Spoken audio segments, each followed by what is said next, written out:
Bonjour.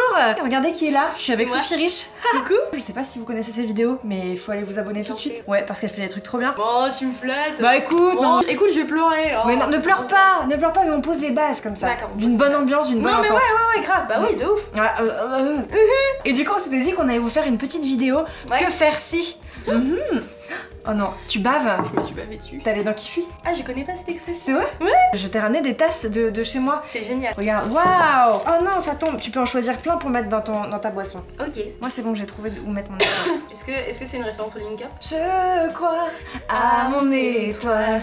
Oh merde. Du coup, pourquoi on est ici, Sophie? Pour tourner des vidéos. C'est ça, et pour faire une nouvelle série de vidéos qui s'appelle Que faire si. On s'est dit que parfois nous on avait eu des expériences un petit peu merdiques et du coup ça pourrait vous servir en fait à vous. On sait jamais si aussi ça vous arrive. Bah si on peut rendre service en dédouanant la loose, enfin je sais pas comment dire, tu vois. Ouais, très bien, très bien. Se servir de nos looses pour que vous en ayez moins. C'est ça. Et on a mis avec Sophie des histoires un petit peu pourries qui nous étaient arrivées sur des petits papiers qu'on a mis dans ce bol et on s'est pas raconté les anecdotes avant. Et en gros l'idée ça va être de piocher hop des petites anecdotes et de se demander que faire si ça nous arrive et d'avoir un débat sympa. Bien sûr. Qu'est-ce qu'on en pense? Moi je trouve ça super. Ouais, moi aussi. Est-ce que t'es prête pour les premiers papiers? Je déclare la saison des que faire si ouverte. Alors, que faire si ton mec fuit après avoir vu une de tes performances artistiques? Alors ça c'est un que faire si qui m'est arrivé à moi. Hein. Ouais. C'était mon premier mec que j'ai embrassé sur la bouche vraiment. Le petit palot. Le tentage.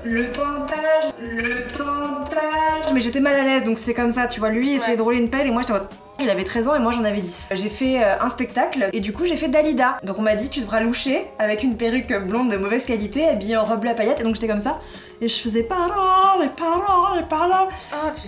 waouh, enfance dure. Voilà. Et donc après le spectacle j'étais en mode bon bah il est où Pierre? Et en fait quelqu'un vient me voir et me fait Fanny, il est parti se cacher en fait, il avait trop honte. Il est parti en courant, il veut plus jamais te revoir. Bon, je vais pas juger et tout parce que bon bah moi à 8 ou 9 ans j'adorais les vampes. Ok. Et je me déguisais en vampe très régulièrement à tous les repas de famille et je faisais un spectacle. À l'heure actuelle c'est comme si on faisait une vidéo sur ta chaîne ou ma chaîne machin et que ça devait fuir notre mec en fait. Ouais, c'est horrible. Et en fait c'est horrible de se dire que quand on est ado, pré-ado, tout ça, on se rend pas forcément compte à quel point c'est important de trouver quelqu'un avec qui on peut être soi-même. Il faut oser. Ouais. Quitte à être ridicule. Bah ouais. Ah bah. Pierre, si tu regardes, t'as les boules ou quoi? T'as un bon crochet. Je sais pas le faire, oui, moi non plus. Un autre que faire si. C'est toi qui dois piocher. Oui, je pioche. Que faire si on est en couple avec quelqu'un qui ne nous aime pas? Oh, partir. Ça c'est toi, c'est ton anecdote. Ah oui c'est vrai, j'avais oublié. Parce que, la meuf a vu la lumière du coup elle est rentrée. C'est ça. Alors il y a quelques années j'étais en couple avec un garçon qui était tombé amoureux d'une image de moi qu'il avait. Genre le côté rigolote, qui aime bien faire la fête et voir des copains et qui a des goûts que les bons côtés. Ouais, que les bons côtés. Et en fait le jour où j'ai eu un coup dur et montré un aspect de moi qui était pas l'aspect fantasmé, j'ai vu d'un seul coup il m'a plus aimé. En fait en gros il m'aimait pas avec mes défauts. Donc il t'aime pas vraiment en fait. Ouais c'est ça. Si tu sors avec quelqu'un qui t'aime pas, qui n'accepte pas tout et qui essaie de te manger. Et ben j'arrive plus à parler, voilà. Moi non plus. Et qui essaye de te changer. Du coup c'est qu'il t'aime pas vraiment. C'est ça. Du coup il vaut pas la peine que tu restes avec. Et excuse-moi, c'est dur d'être sérieuse quand j'ai un parapluie cocktail des années 90 qui me perce le globe oculaire. Ouais, j'arrive à être sérieuse parce que la douleur. Arrête. Mais si je me prends un truc dans l'œil, tu vois. Ah oui, ok, je voyais. Non, pas la douleur. Ah non, pas du tout. C'est le passé. Soyez avec quelqu'un qui vous aime pour qui vous êtes et tout en entier. C'est à toi. Alors, de prendre le renard magique. Le renard magique. Gros. Oh. Ah ouais. Alors, que faire si tu pètes au lit le premier soir avec un gars et que peut-être il a entendu. Ouais, ça c'est bien. Pour que ça n'arrive pas, ne pas dormir sur le ventre. Genre le paix c'est pas grave, mais le paix le premier soir c'est gênant quand même, tu sais pas trop encore la personne. Faut jouer du coup je pense la carte de celle qui dort. Parce que si tu joues la carte de celle qui dort, en fait c'est pas de ta faute.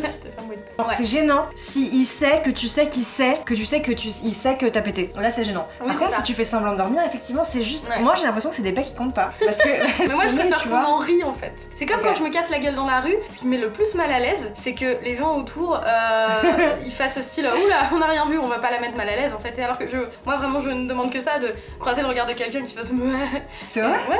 Alors, que faire si on a tendance à se dévaloriser et qu'on a un entretien professionnel important? Ça c'est mon truc.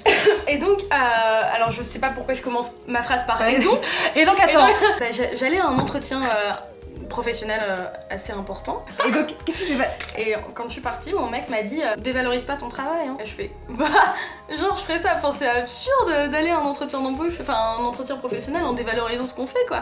Et là il fait C'est ce que tu fais? Ouais. Oui, je te connais un petit peu. Oui, je me suis revue dans plein de situations où j'étais du genre à dire non mais c'est 3 fois rien, j'ai lancé ma chaîne YouTube. Oui. C'est, enfin tu vois, je vois très bien. Où, ah bah ouais non, j'ai travaillé pendant 4 ans sur Mademoiselle, mais c'était un coup de chance en fait. Moi je dis, travail, quoi. Je fais des petites vidéos. On est soin de soin quoi. Donc moi vraiment mon conseil c'est, du coup ça fait vraiment cette phrase m'a fait un tilt. Maintenant je tu le fais super gaffe et genre je n'hésite pas à dire bah ouais je fais mes vidéos toute seule et je les monte toute seule et je les écris toute seule. Et alors attends, que faire si t'arrives à un entretien et que du coup tu te dévalorises de par tes actes, c'est-à-dire moi par exemple pendant mon entretien, t'as pété. Presque, j'ai pas pété, par contre j'ai renversé tout mon café mon entretien pour Mademoiselle. Ah je sais pas pourquoi je bois pas de café, mais on m'a proposé un café et j'ai pas osé dire non, donc j'ai fait en mode oui. Donc déjà je trouvais ça dégueu en fait, hein, on va pas se mentir, et du coup j'étais comme ça avec mon café en train de faire stressé. Il m'a échappé des mains quand Fab est arrivé et qu'il m'a dit de venir.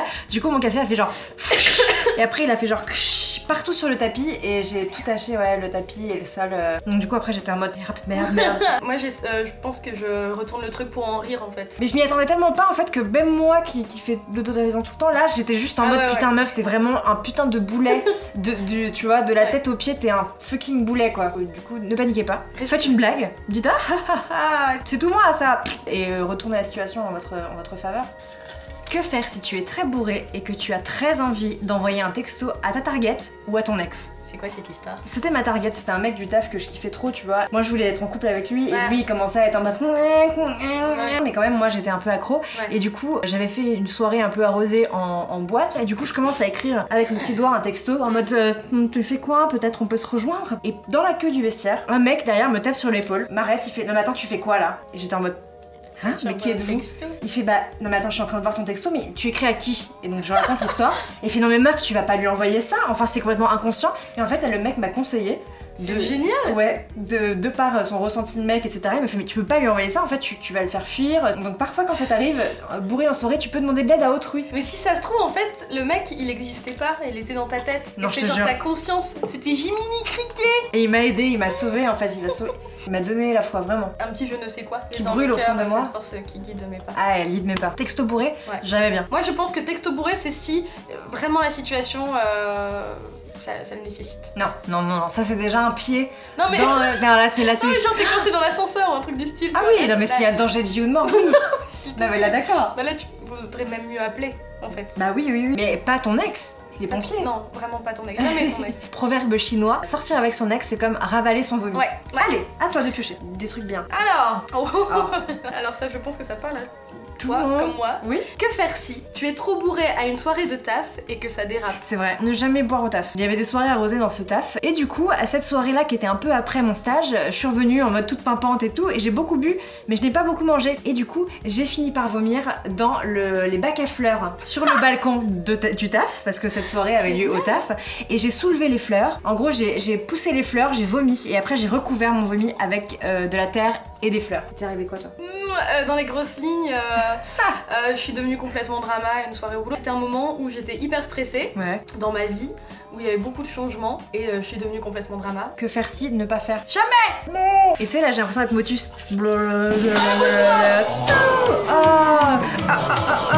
Une autre. Que faire si on a un gaz et qu'on craque son jean pendant une rupture? C'est pas la mienne celle-là. Quelqu'un était en train de larguer l'autre et t'as pété et ça a déchiré ton jean? Ouais. Non, t'as pas pété, ça a pas déchiré ton jean. C'était indépendant en fait, c'est vraiment... j'ai fait un geste qui a fait que j'ai eu un pet.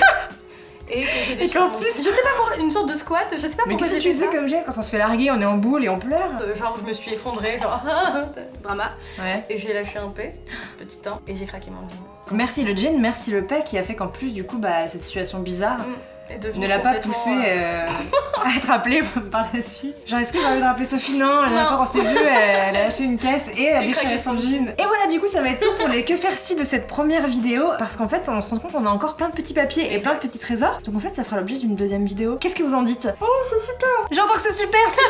Et bah c'est parti! Et si vous aussi vous arrivez des situations cheloues, dites-le nous, comme ça on pourrait y répondre dans un prochain que faire si. Ouais, c'est pas mal ça. Bah c'est très bien. Et puis abonnez-vous à la chaîne de Sophie. Salut! Je vous aime déjà. Ciao ciao. Je crois à mon étoile. Elle est le point de départ, le matin de toutes mes histoires.